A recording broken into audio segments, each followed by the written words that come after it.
F1's epic 2024 World Championship has now been run and won, making this the perfect time for us to zoom in on the highs and lows of every team and driver who raced at the pinnacle of motorsport this year.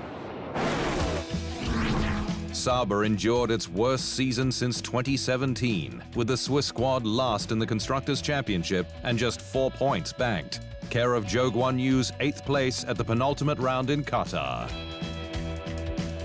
The squad kept its powder dry following the opening doubleheader, even though an off-the-pace C44 car was made even worse by redesigned pit equipment that destroyed its stops. Yeah, I mean, it's super close. Like, I think if you look at the results, it doesn't look great at all. But I think we still haven't had any clean races. We've had the pit stop issues with both cars in 2 races. And yeah, to be honest, in Saudi, I should have been in Q2 without the traffic in the qualifying. So I think we haven't seen yet where we are. Unfortunately, the squad didn't have any luck until Qatar, but its focus was largely on its transition to become Audi's works team from 2026. With changes galore, including a significant minority investment from Qatar and new leadership on the Audi and Sauber side, with Red Bull's Jonathan Wheatley soon to be on board as team boss. There will be new drivers for 2025, veteran Nico Hülkenberg and rookie Gabriel Bortoleto, who is not short of ambition. I will definitely bring a lot of, let's say, young energy, a lot of dedication. I will obviously give it my entire life to this project, as I want to be one day a world champion for this team.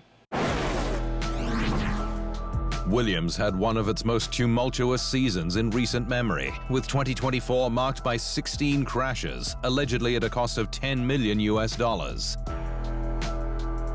Williams made changes to its car this year for a more consistent package, with Alex Albon detailing the shift in Bahrain after an initial shakedown. It already feels different. Even just the feel of the car, the way that it gives you feedback through your hands and your bum, it's different. We've changed so much kinematically as well that it's not just driving style, it's just general feel of the car is going to be different. The first crash made by Albon during Australia's FP1 saw the team hand him his teammate Logan Sargent's car for the race, while the factory went into overdrive to prepare for events in Japan and China, with barely a chance to breathe following the opening trio of races. It's been testing, followed by Bahrain, followed by Saudi, all bolted together really, and that doesn't provide much opportunity for growth or learning. Sargent's crashes in Japan, Canada, and the Netherlands saw the team give up on him, and reserve Franco Colapinto replaced him from Monza. The Argentine proved a revelation, with points in Azerbaijan and Austin, but crashes in Sao Paulo and Las Vegas saw his star fade. Things move up a notch next year, with Carlos Sainz joining Albon. Red Bull's sister team began the season ready to fight at the front of the midfield as a rebranded, reinvigorated outfit, with a gigantic multinational sponsor showing serious intent on the world stage. One of our ambitions is to be a different team. I think, Formula One has become a bit uniformist to a certain extent, and so we've seen an opportunity here. There's a niche. But then Red Bull changed its mind and returned RB to being a junior team, and it endured a terrible season for 8th in the constructors' standings, though just 12 points behind rival Haas. The changes continued in its driver lineup, with Yuki Tsunoda paired with an underperforming Daniel Ricciardo until Singapore. The Honey Badger was then replaced by New Zealander Liam Lawson, following on from his 5-race stint in 2023 while Ricciardo's broken hand healed. Going back to being a reserve driver, it was tough going back for sure. I knew it would be, but that level of exposure, media, that I gained going into Formula One, the profile that I sort of gained, that doesn't go away. He was out-qualified by his teammate Tsunoda 0-6, though it was closer in races 2-4, with points across their 6 races together locked at 4-8. Both are in contention for a Red Bull drive in 2025. Haas made giant strides in 2024, not just with its highest place, 7th, since its best-ever campaign back in 2018, but also behind the scenes in the squad's development.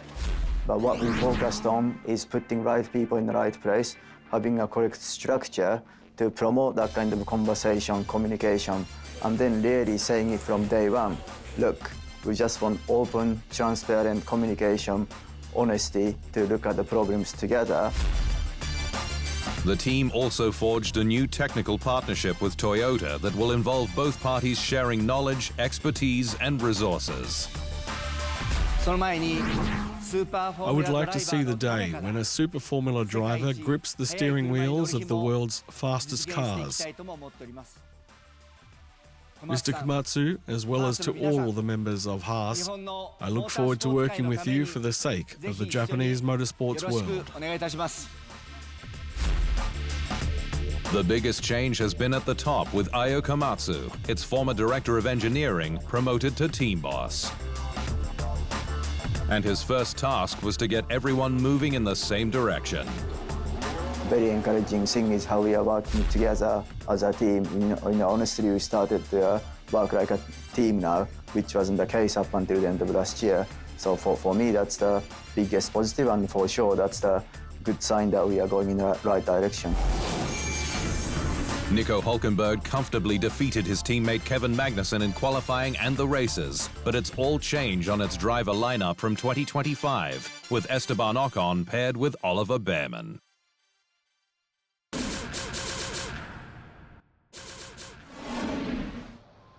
Thanks for watching.